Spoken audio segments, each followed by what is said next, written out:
You are standing in line. The person ahead of you is taking too long. Your hand moves before you decide anything, sliding into your pocket, wrapping around your phone, thumb already hunting for something to fill the gap. You did not choose to do that. Your body did it for you. 3 seconds of nothing. That is all it took. 3 seconds of empty time, and you reached for an escape hatch like the room was on fire. You feel it everywhere now. The small ache that arrives the instant the world goes quiet. You have a name for it, you call it boredom, and you treat it like a problem that needs solving. But the real answer is far stranger. That feeling you keep running from may be the single most powerful state your brain ever enters. And the harder you work to avoid it, the more you may be starving the exact part of you that makes you who you are. Let me explain. For most of your life, you have been told that boredom is empty, that it is the absence of something, a dead zone between the interesting parts of your day. You learned to fear it as a child when an adult told you that only boring people get bored.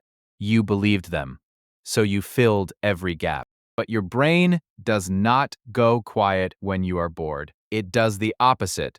When you stop feeding it new information, it turns inward and lights up. Neuroscientists have a name for what switches on in those empty moments. They call it the default mode network. It is a web of brain regions that activates precisely when you are doing nothing in particular. The man who first mapped it was a neuroscientist named Marcus Reichel. In the late 1990s, his team was studying brains using scanners, and they noticed something they could not explain. When people stopped focusing on a task and simply rested, certain regions did not power down. They got busier. Reichel had assumed an idle brain was a quiet brain. It was the reverse. The resting brain was humming with activity, just aimed somewhere no scanner had been pointed before. That somewhere was you. Your past, your future, the people in your life, and the version of yourself you are slowly becoming. The default mode network is where your brain stitches your scattered experiences into a story that feels like a self. It is where you imagine. It is where you plan. It is where you ask the quiet, enormous questions that never come up when you are busy. And it only switches on when you let yourself be bored. So what happens when you never do? Think about your own day. When was the last time you stood somewhere doing nothing with no screen in your hand? Not waiting for a notification, not half listening to a podcast, just there with your own mind in silence. For most people alive today, the honest answer is that they cannot remember. The gap has vanished. Every empty second now has a glowing rectangle poured into it. You might think that is harmless, a way to pass dead time. But there is a study that suggests the discomfort runs much deeper than that. In 2014, a psychologist named Timothy Wilson at the University of Virginia ran an experiment that sounds almost too strange to be real.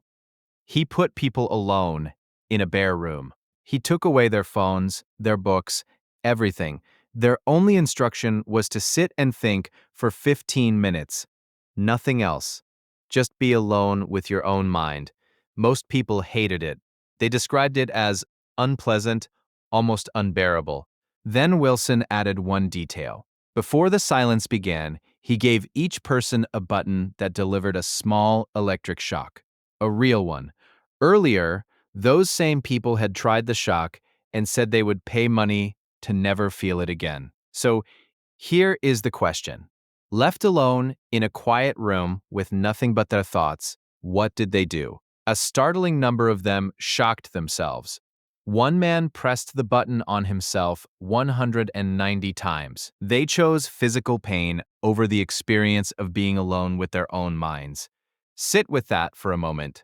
The blank, boring quiet you avoid every single day was, for many people, worse than electricity. Why would a healthy mind treat its own company like a threat? Because being bored is not actually empty. It is the doorway your mind uses to confront everything you usually outrun. The unfinished thought, the feeling you have not named, the question about your life that you do not have an answer for. When the screen disappears, all of it floods back in, and it is uncomfortable. That discomfort is real, but it is not damage. It is the work. Here is where the story turns, because that uncomfortable state turns out to be a kind of fuel. A researcher named Sandy Mann at the University of Central Lancashire spent years studying what boredom actually does to people.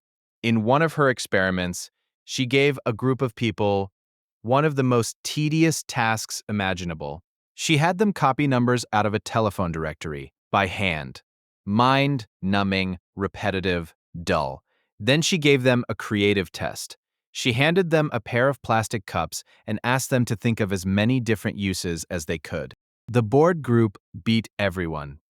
The people who had just suffered through the dull task came up with more ideas and stranger, more original ones than people who had not been bored at all. Mann ran it again, this time having people simply read the phone numbers aloud, an even more passive kind of boredom.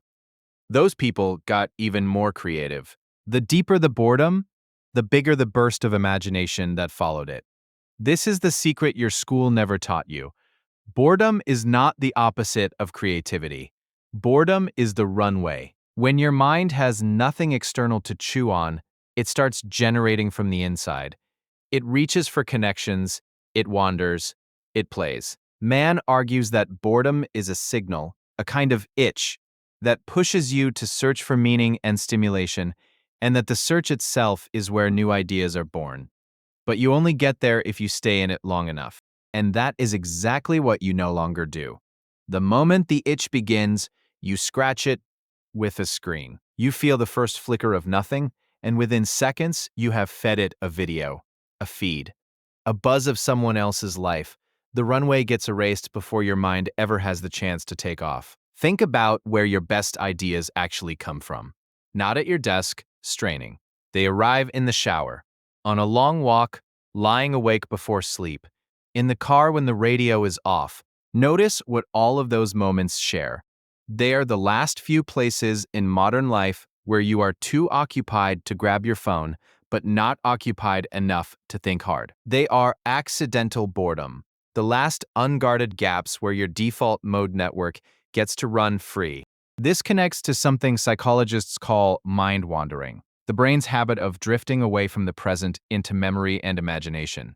For a long time, it was treated as a flaw, a failure of focus. But researchers studying it, including Jonathan Smallwood, have found that this wandering is when the mind does some of its most important quiet labor. It is how you make sense of your past. It is how you rehearse your future. A wandering mind, it turns out, is often a mind solving the problems you did not know you were carrying.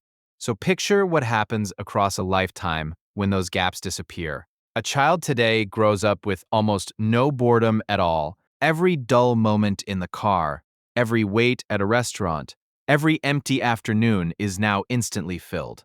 A researcher named Teresa Belton, who studied boredom in childhood, warned about exactly this. She argued that children need to experience boredom in order to develop their inner lives, their imagination, their ability to entertain themselves from within.